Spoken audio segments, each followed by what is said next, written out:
Men and women, welcome back to CJ Unplugged. I went on a date this week. It went well. It was with a woman named Dr. Whitman. She was an actual PhD doctor.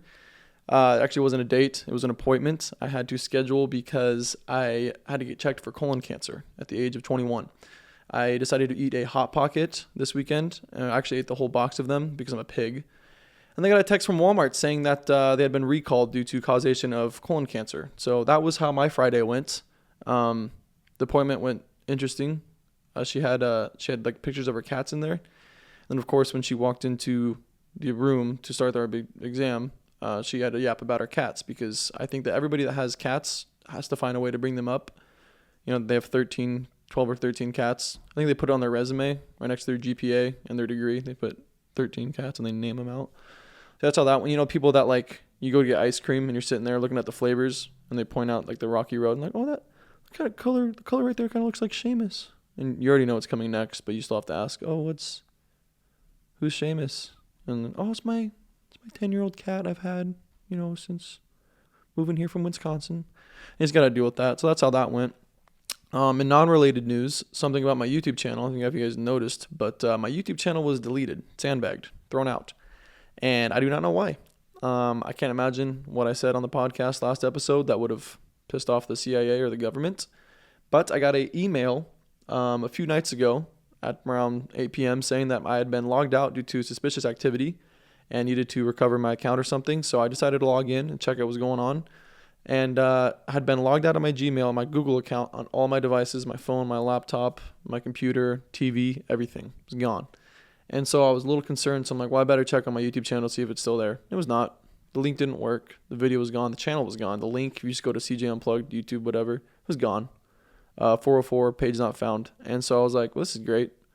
I was not given a reason. I had to contact Google and talk to all the IT people, which is so much fun. I love doing that. That's how my weekend went. Had to figure out what happened to my channel, what happened to my entire account. My entire Google account was gone. It was logged out, locked. I had 2-factor authentication, didn't work. Tried everything. Finally had to talk to them 24 hours later, and they said that it's an ongoing issue with other people. So at first I was like, you're deleting other people's YouTube channels? Is this what's happening? And they said they had no information on that. They don't know what happened to my YouTube channel. And I was never given a reason. I assumed that once I had logged in to my Gmail, there would be an email of like why my channel got disabled or whatever. There was not. There's nothing in the spam, nothing in the direct messages.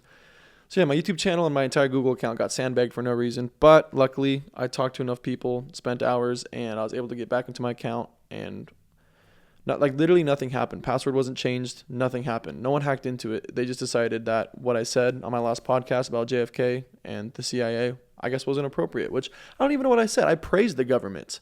I sat there and I said the CIA and the FBI are great institutions that have the people's best interests in mind, and we should just trust everything they do and say because they're credible foundations, and we should never question their judgment on events because they are better than us and they are paid and they're professionals. The government always has our best interests in mind and wants to take care of us, and they would never lie to us. They would never cover up any sort of story. They would never take a hit on somebody. They would never take out a political person. None of that would ever happen or has ever happened or will ever happen. So I'm a big fan of the CIA and the FBI. I supported them in my last podcast. Can't imagine why they took my account down. In fact, can you donate to the CIA? Can we look that up? I mean, what do these agents make? It can't be much, right? They can't be making much, all right? These government agents. How much do they make? Can you see how much a government, the CIA, FBI agent makes? Can't be much more than a police officer, right? I mean, they need the money. They need the support. I love them. $76,000 a year. 76. That's not much, right? I mean, a police officer probably makes what, 40,000? So yeah, that happened. With everything going on in politics, I'm going to try to discuss less about politics. I got some really fun stories to discuss today. But so Biden's dropped out. We all know Kamala Harris is the runner-up. But everyone's talking about, is he dead? Is this the real Biden? We've seen all the videos of his presentation. They're talking about his hands. They look too soft and young. His watch was the wrong time. There was something behind him going on. Like there was like a brown desk, and then there was like a white thing right here. He was too tall. Like in the video of him at the White House, he was too tall. His smile was different. His voice was different. All these conspiracy theories about people saying it's not the real Biden, it's somebody in a costume. I'll tell you what. I'll tell you who it is. They gave Biden COVID or something else. They killed him, and they didn't tell anybody. And then they skinned him alive, and they took Obama and they put Biden's skin around Obama, and now Obama is going to finish out the last 6 months of the presidency.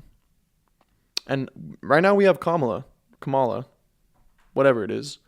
But I would not be surprised if in the next few months they go, never mind, Biden's doing great because it's Obama. Obama's wearing Biden's skin. And they're going to say, Biden's doing great. He's back. He's good. It was just a little COVID fluke. And they're going to say the whole dropping out was a prank. It was a late April Fool's joke. And that Biden is back, baby. Biden is back. But it's not Biden. It's Obama in his skin. Rest in peace, Biden. He had a great life. So we'll start out with this fun story from Japan. I believe it's from Japan. Looks like it is. One dead and dozens sickened after eating roasted eel from a Japanese department store. Yes, this is in Tokyo. One person died and nearly 150 others were sickened after eating grilled eel prepared by a restaurant chain sold at a department store near Tokyo, officials said. Among those sickened, 2 required hospitalization. This is why I don't try new things. I stick to my Hot Pockets and get colon cancer. I stick to regular meat and cheese sandwiches, chicken nuggets, grilled chicken, grilled steak. Let's eat normal food. Steak and chicken are pretty normal. Throw those with rice and vegetables, and it'll be good. Why are we trying eel? This is just silly. When you try roasted eel in Tokyo, Japan, you're kind of asking for the possibility of this. Now, since this is Japanese, I'm going to have a poor time trying to pronounce these words because my education was not great. My reading development was subpar. Kikyu department store said 147 customers as of Monday had reported symptoms such as vomiting and diarrhea after eating grilled eel dishes sold in the grocery selection of the department store based on Yokohama near Tokyo between July 24th and July 25th. Japan has a tradition of eating roasted eel. Why? Maybe we should change that tradition. Let's get Japan on the phone. As a tonic for the heat during the hottest days of summer. So they eat eel as a fix for the heat. Now, typically when it's hot outside, I drink water or I go swimming or I throw on a little deodorant. Something normal like that. When it's 100 degrees outside here in Spokane, I don't go to the grocery store and eat eel. Maybe I should start doing that. Maybe we should all start doing that. Maybe they have this figured out. They're 100 years ahead of themselves. And maybe eating eel is the cure to the heat outside. But something tells me it's not.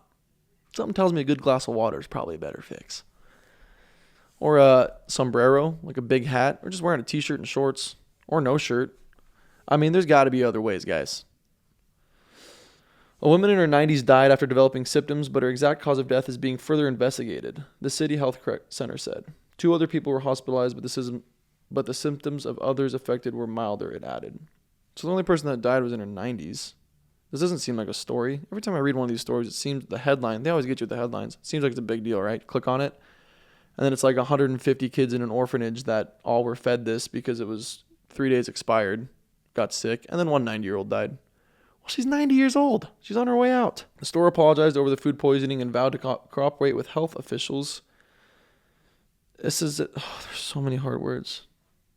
Somebody said on the televised news conference, they acknowledged that some cooks were not wearing plastic gloves. The FDA is watching you. I don't know if they have an FDA, but yeah, if you don't wear plastic gloves, it's called cross-contamination, something I did learn in high school and I remembered. Not a good thing. Yeah, I think if you're at work and you're on this side over here on your phone without gloves, your disgusting unsanitized phone, tweeting about Free Palestine on Twitter, and then you take a dip of your Oreo in the milk and then you go, oh, I got to prepare this eel, and you set your phone down and you just go straight to the eel. Not a good idea. It's going to get somebody sick. It's probably what happened. The health center said it has temporarily suspended operations at the shop, on the grocery floor, and its restaurant on another floor of the department store while they examined the cause. I just told you what the cause is. Somebody was tweeting about Free Palestine on the phone, and then they didn't wear gloves, and they got the food sick. I have personally never tried eel. I've had eel sauce on sushi. I don't even know what the eel sauce is. I don't know. Does it have eel in it? Does eel sauce have eel in it? Can you look that up? I think it's a sauce for eel. I don't think it's an actual. So if I had eel sauce, then I probably had eel on my sushi. And I never got sick. It does not contain eel, no. Okay, so eel sauce does not contain eel, but I guess it's a sauce you put on eel. But I've had sushi at restaurants. And apparently eel has toxins that destroy red blood cells, and it has poison in their blood sometimes. Ooh, poor red blood cells. Even if you wear gloves, it might kill you. So they're trying to blame these people for tweeting Free Palestine on their phones with not wearing gloves. But turns out, whether you wear 8 pairs of gloves or 2 masks or have 10 vaccines, it doesn't matter. Eating eel is not a smart decision. That's why I don't eat it. I'll have a little eel sauce on my California sushi rolls done over here at the sushi store in Spokane, Washington, where it's super authentic. But I'm not eating eel. I'm especially not eating eel when it's hot out as a cure to the heat. This is ridiculous. I mean, I don't know what kind of tradition this is, but I'm sure glad I'm not living in Japan at this time. I'd rather just tough it out here in Spokane. Another fun story in the news is a California woman has 100 different allergies and is restricted to eating just 13 foods. Jenna is a 21-year-old from Los Angeles, California, who was diagnosed with mast cell activation syndrome, MCAS, at a young age. MCAS is known as a condition in which the patient experiences repeated episodes of the symptoms of anaphylaxis, such as hives, swelling, low blood pressure, difficulty breathing, and severe diarrhea. Now that just sounds like me after Taco Bell. I don't know if this woman has a disease. I think she just ate Taco Bell too many times. I mean, that just listed my symptoms after eating a party pack, the $10 party packs they have. It's a good deal. It's good food. Not good food, but it'll destroy your system after that. She told Fox News Digital that she suffered seemingly random health issues for her entire life. I was always labeled as just sensitive. You live in California. You're in a good place for that. If you're labeled as just sensitive, move to the right place. I had sensitive skin, a sensitive stomach, and got sick, injured easily, she said. Then when I was about 12, things started getting worse. She said she realized the symptoms such as pain, nausea, fatigue, dizziness, and others became worse when she was eating certain foods. The more I would eat certain foods, the worse the reactions would get. Now, we still haven't even gotten to what the allergies are. And I want to know what these 13 foods are, because maybe these 13 foods are the secret to life. By eliminating certain foods, she said that she saw her symptoms improve. She added, when I was 18, I was down to eating less than 15 foods, and I knew I needed answers for my physical health and also my mental health. Here we are. The 13 foods I can eat are white fish, turkey, green beans, zucchini, cucumber, lime, dates, grapes, raspberries, pears, chia seeds, water lily seeds, and olive oil. Now that sounds like an ultimate Thai food dish right there. I don't know. Wow. What can you even make with that? Let's see. We'll throw the, I'm going to make a little meal right here for you guys. Let's get the turkey. We're not working with a lot here. Let's get the turkey as one side of the dish. And then we'll have green beans and zucchini. And then for dessert, we'll have a fruit salad of grapes, raspberries, pears, and a little white fish on top. No, that's actually horrible. The University of Southern California students said the two main challenges to the experiences while living with MCAS are eating out and making sure there's no cross-contamination. How can you even eat out if that's all you can eat? McDonald's doesn't serve that. What restaurant or fast food chain are you going to where they're going to serve you white fish and olive oil? What even is white fish? Can we look that up? What fish is white? It's literally just a white fish. That's all it is. So the meat is white, or the fish looks white? It's like, I mean, it's not completely white, but I think like the belly of it is white. Okay. And I'm assuming because like salmon is white. Pink. Salmon's right. Pink. Is tuna white fish? Tuna's white fish. She can eat tuna. Why didn't you just say that? Why doesn't it just say tuna? As if we know what white fish are. Just say tuna. She's trying to credit herself with more like she's eating fancy. The only white fish anybody knows is tuna, if I'm correct. But she got to sound like she can eat a little bit more than that, right? White fish is probably like 5 in the world. 4 of them none of us know of. So she actually has a picture of a dish she made here. It actually looks pretty good. It looks like that's probably white fish. It's probably tuna on top of, you guys know how they make the zucchini noodles? It's like zucchini noodles and then tuna. No salt and pepper, no cheese. No cheese. Oh, get this. Here's your most favorite customer if you guys work in the fast food service or any food service. She added, I then have to contact the restaurant to make sure they can make it in a way that works with what I can eat. What a fun time. Can you imagine she comes eat out at the, what's the restaurant? Olive Garden. She comes out to Olive Garden every week on Wednesday. And every Wednesday you clock in, you're like, Jenna's coming today.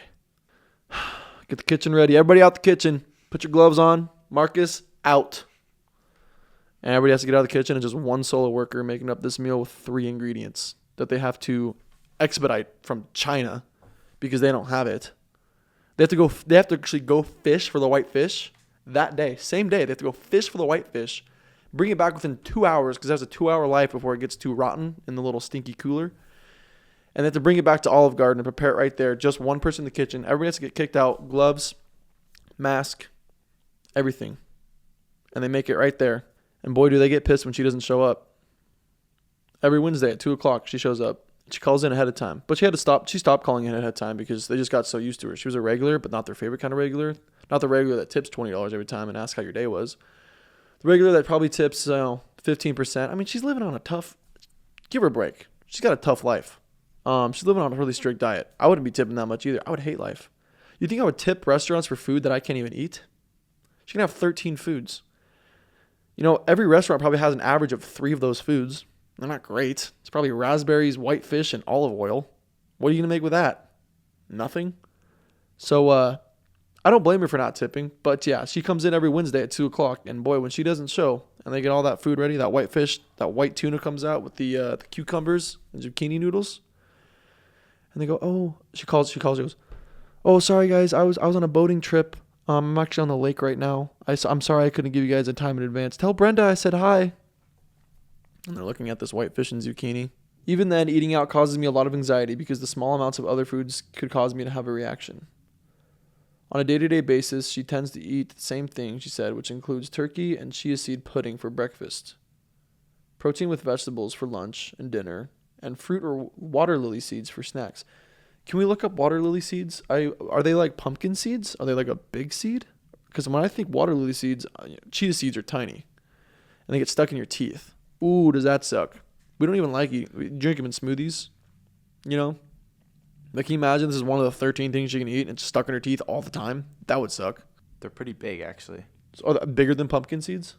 Yeah, they're like shaped like a peanut almost. It's mild, earthy flavor. So it tastes like dirt. Just a seed. Back to chia seeds. Chia seed pudding.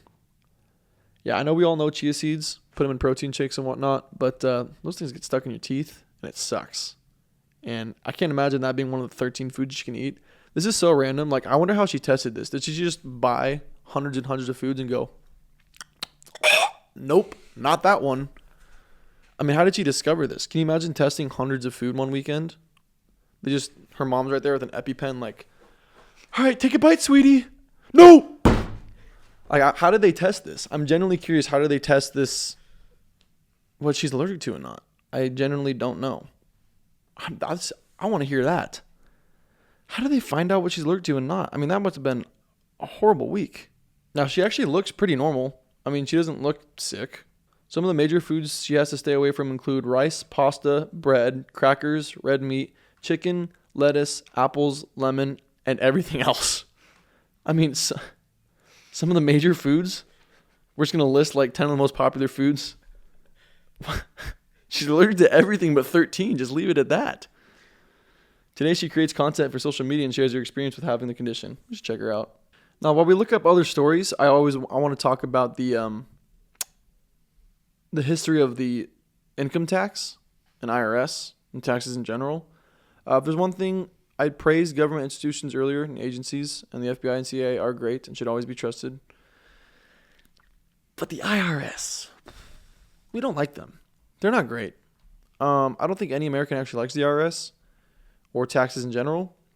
But little history lesson, if you guys want to know, I'm sure a lot of you guys already know this. Probably learned it in school somewhere, and we all just forgot. I don't remember learning this in high school. I had to look this up. Maybe they don't teach you this on purpose because they don't want you to know, because then it's pretty suspicious. But the federal income tax was actually invented because of the Civil War. And it started off at a low percent, 3% tax on all incomes over $800, which, $800 was a lot more back then. But we needed money to fund for the Civil War. You know what's weird? We're being taxed a lot right now. We're not in a Civil War. We're taxed on years we're not even in any wars. Like, you could argue right now we're in a war with Ukraine, which we're not, but we're funding them. But, like, during years there's no wars going on, what are we paying taxes for? We have sales tax, we have income tax, we have property tax, we have all sorts of taxes. I mean, I remember, like, probably before my time, but, like, the fact that you'd have to have license plates and registrations for everything, motorcycles, boats, you have to have them for paddle boards now. I mean, in 10 years, we're going to need them for bicycles and skateboards. You're going to be riding your skateboard down the park, and an officer's going to stop you and go, is that thing registered? And I understand the whole system of regulating that and registration for vehicles because they can get stolen and go to like part shops and whatnot and be involved in crimes. I understand that. But paddle boards and like small electric vehicles, like do you have to have a license for those electric skateboards or electric scooters? I think you do. No? No. Probably in California you do. It's ridiculous. I mean, they're just stealing money from us left and right. And what is it going to? Not our streets. Bend to Spokane? Not our streets. Which is funny because we have construction all the time. I mean, right now, I'm going to leave. I'm going to run into 3 different construction areas. And then next year, the roads are going to still be terrible. What are they even working on? The sidewalk? The sidewalk? It's ridiculous. But yeah, a little history lesson for you guys. That's how income tax was invented. Little sidebar. Next story. Chicken wings advertised as boneless can have bones. Ohio Supreme Court decides. Chicken wings advertised as boneless can have bones. Ohio Supreme Court decides. Interesting. Consumers cannot expect boneless chicken wings to actually be free of bones. A divided Ohio Supreme Court ruled Thursday, rejecting claims by a restaurant patron who suffered serious medical complications from getting a bone stuck in his throat. Now, when you're eating chicken wings, boneless or not, even chicken nuggets, I don't know how you eat them in a manner to where you could swallow a bone. I take little bites of mine. I mean, I guess I eat bone. So when you eat boneless, though, you stab it with a fork. When you stab it with a fork, you're going to feel the bone. You just take a little bite. I mean, what was he just swallowing these things whole? You deserve that. Why are we in court for this? You just put down an entire chicken wing in one swallow, bone and everything, and we're suing because there was a bone in it? Maybe you should have bitten it to check. Accidents happen. Okay, I've been at restaurants. I've taken a sip of water and, steak knife. It happens. Accidents happen. I understand at one point, this is a very crazy story, right? I mean, the fact that apparently boneless wings can still have bones in them is decided by the Supreme Court. Very strange. But at the same time, my point still stands. If you're swallowing these things whole, like they're popcorn, and you get a bone stuck in your throat, that sounds like a you problem. Michael was dining with his wife and friends at a wing joint in Hamilton, Ohio, and ordered the usual boneless wings with Parmesan and garlic sauce, when he felt a bite-sized piece of meat go down the wrong way. Right. He's going to change the story later on. He's going to say it was a bite-sized piece. You just say you swallowed the whole thing. Don't lie. Of course he lies to save himself. Yeah, here's evidence number 2. Bite-sized. Let's read this again. When he felt a bite-sized piece of meat go down the wrong way. 3 days later, feverish, unable to keep down food, he went to the emergency room where a doctor discovered a long, thin bone that has torn his esophagus and caused an infection. Bingo. A long, thin bone. Does that sound bite-sized to you folks? He said, I was eating the chicken nuggets, the chicken wings. They're boneless. And I take a small bite, quarter-sized bite, biteful, and it went down funny. And the doctor goes, yeah, so there was a bone 3 inches in his stomach. And what did he say again? He said bite-sized? Oh, yeah, the bone was 3 inches long. This guy's trying to cover up the fact that he was just hogging down wings. He sued the restaurant, Wings on Brookwood, saying the restaurant failed to warn him that so-called boneless wings, which are, of course, nuggets of boneless, skinless breast meat, could contain bones. The suit also named the supplier and the farm that produced the chicken, claiming all were negligent. In a 4-3 ruling, the Supreme Court said Thursday that boneless wings refers to a cooking style, and that he should have been on guard against bones since it's common knowledge that chickens have bones. So the Supreme Court literally just told this guy, dude, should have been aware. Like exactly what I was saying. Take smaller bites. Do a little check test. Get the fork and poke it. There could be a bone in there. How many times have you guys eaten fish, like salmon or something, and you know the little long thin bones like this guy said it was? The super thin, like hair thin bones, and sometimes you get a couple in there. That's what happens. That's why you got to check. The fact that this guy tried to make it sound like he took a little bite and the doctor was like, yeah, we found a long, thin bone in there. I mean, you don't get a long, thin bone in a small bite. This dude was swallowing these things. And then he comes out to the press and was like, I took a little penny-sized bite. So yeah, the high court sided with lower courts and had dismissed his suits. A diner reading boneless wings on a menu would no more believe that the restaurant was warranting the absence of bones in the items than believe that the items were made from chicken wings. Just as a person eating chicken fingers would know that he has not actually been served fingers. Yes, when I order my Bloody Mary, I'm going to sue because there might be blood in there. The dissenting justices called Dieter's reasoning utter jabberwocky we look up Jabberwocky? And said a jury should have been allowed to decide whether the restaurant was negligent in serving him a piece of chicken that was advertised as boneless. The question must be asked, does anyone really believe that the parents in this country who feed their young children boneless wings or chicken tenders or chicken nuggets or chicken fingers expect bones to be in chicken? Of course they don't. When they read the words boneless, they think that it means without bones, and so do all sensible people. Now, I agree with this, but still, accidents happen, okay? Bones end up in chicken meat. Steak knife ends up in water glasses. All right? We're glad to be back in the studio. We're glad to have the YouTube channel back and know that the CIA and FBI are not waiting outside my door waiting to kill me every morning. I can sleep and wake up in peace knowing that nothing I've said on this podcast is going to cause them to come after me, both legally or for my life. So we are glad that that has been settled. We hope to keep it that way, certainly. I don't want to self-censor myself, but yeah. Cadenkaiserman on Instagram. Check me out. Follow me. I will be posting any sort of events, shows, or updates on there. From there, you can find my link tree for my TikTok, YouTube, Spotify, everything like that. So make sure to check me out on at Cadenkaiserman on Instagram. Before I get things going, I want to say happy National Whistleblowers Day. Today, I'm recording this July 30th. It is National Whistleblowers Day. So sorry to all the Boeing whistleblowers.